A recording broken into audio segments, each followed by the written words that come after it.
据俄罗斯新闻报道，该国从中国进口的家电产品中发现设有间谍装置。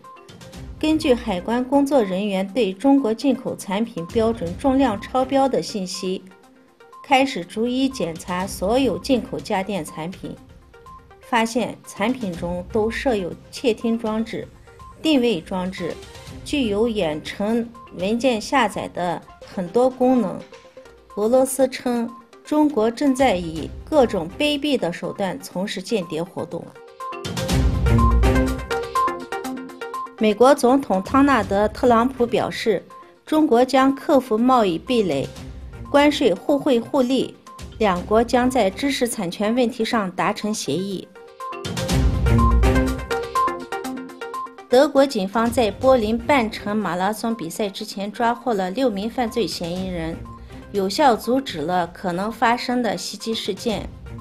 周日的奔跑赛程是在630名警察采取严密的安全措施下完成的。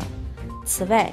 德国《世界报》报道称，犯罪嫌疑人与2016年的圣诞节期间发生的车辆袭击事件有关。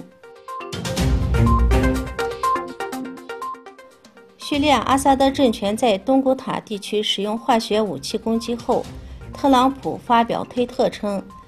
在对阿萨德使用禽兽一词的同时，也严厉批评俄罗斯、伊朗支持阿萨德，助纣为虐，必将会付出重大代价。